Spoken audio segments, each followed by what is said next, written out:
So we're going to do finding points of intersection algebraically. And there's lots of different ways to do it algebraically, and the method we're going to use is called substitution. So when I say algebraically, essentially what I'm talking about is I've given an equation and another equation, and they're both equations of linear lines. So if we're on the end of our graph, these lines cross, and this would be our point of intersection. We're asking what's the coordinate of this, right?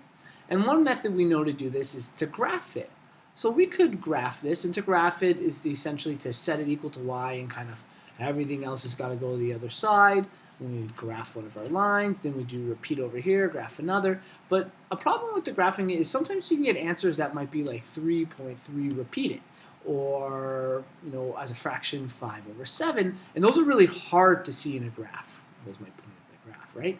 Looking at it, I wouldn't really be able to pull out those coordinates. So that's where finding things algebraically is more efficient. So the first thing I'm going to do is define my two equations. So I have equation 1 and equation 2. And the goal here, the whole process, will be to isolate for one of the variables in one of the equations. That would be the very first step. It doesn't matter which of the two, we just got to isolate for one variable. Once we do that, we'll plug everything into the other equation. So we'll just start with the one we've numbered, number 1, and I'm going to isolate for our x variable. So I'm going to get x by itself. So in order to do that, I kind of got to move everything to the other side. So we have 2x. If I move negative 4y to the other side, it will be equal to 8 plus 4y. So it becomes a positive when we move it to the other side. And then again, we haven't quite isolated for x right now. It's 2x, so we got to get the 2 to the other side. Because this is multiplication, we essentially divide every term in the equation by 2. Here it creates a 1 or cancels out. So we're left with x is equal to 8 divided by 2 is 4. And 4y divided by 2 is positive 2y. Okay. So what we've now done is we've established what x is equal to. So this is important to us. X is equal to that, this letter x. So in other words, we can replace x in this equation with what we have here. Okay. So we're going to take that and replace the x in this equation with 4 plus 2y. So this is the part that's called substituting. So we'll end up with 3y minus 5 times 4 plus 2y. So that's what we've taken from the other equation and plugged in. Plus 7 equals 0. So now when we look at this equation here, the only variable is a y variable. So we can isolate for y and actually get an answer. So that's what we're going to do. So I'm going to expand, use a little distributive property here. I'll expand and then try to get y all by itself. So there's a couple steps here. So we have 3y. I got to distribute negative 5. So negative 5 times 4 is negative 20. Negative 5 times positive 2 is negative 10y. Plus 7 equals 0. Great.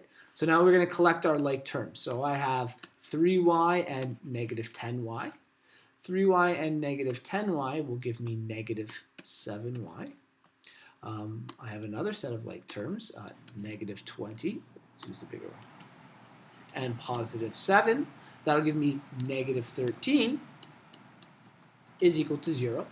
And remember, we want to get y by itself. So I'll move 13 to the other side of the equation. When I do that, I'll get negative 7y is equal to positive 13. Okay.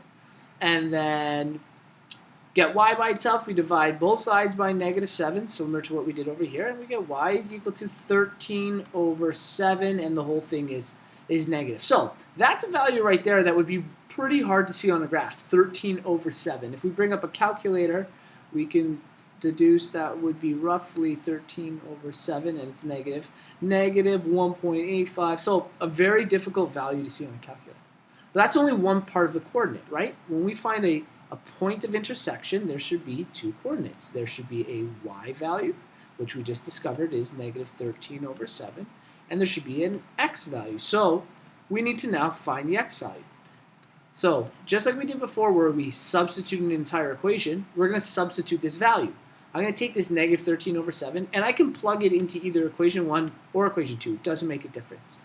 Since we already went this way, I'm going to take that number and plug it into equation 1. So I'm going to rewrite equation 1. Equation 1 said 2x minus 4y equals 8. Okay? And we had just said that y is equal to negative 13 over 7. So we're going to replace this y with negative 13 over 7. Okay, so we'll replace the y here with that value.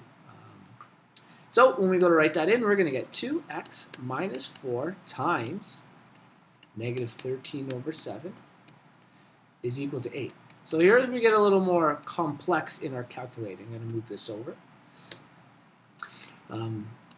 Just like before, there's only one variable, the x. So we just got to get x by itself, and then we'll have what our answer is. So I'm going to do a little multiplication here. We have 2x. Negative 4 times negative 13 over 7. Okay, so I can make negative 4 a fraction, and then we do the top by the top and the bottom by the bottom. Because it's two negatives, a negative times a negative, we're going to get a positive answer here.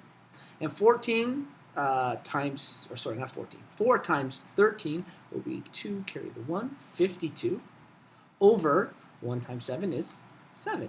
Okay. 7 doesn't go into 52 very nicely, so we're going to leave it as a fraction, is equal to 8. Okay. So I need to move this 52 over 7 to the other side, just like we're still isolating that x. So 2x is equal to 8 minus 52 over 7. And then we need to divide both sides by 2. So this is where it gets tricky. We're dividing a fraction by another value like we did before. We know 8 divided by 2 is going to be nice, but this part here, we're dividing that by 2. And notice I wrote it differently because I didn't want to write 2 lines underneath. I'm going to show you a trick about this. 2 divided by 2 is 1, so that's going to give us our x. 8 divided by 2 is 4. The easiest way to do this part here is to actually just put the 2 as multiplying by whatever the denominator is. So 52 over 2 times 7.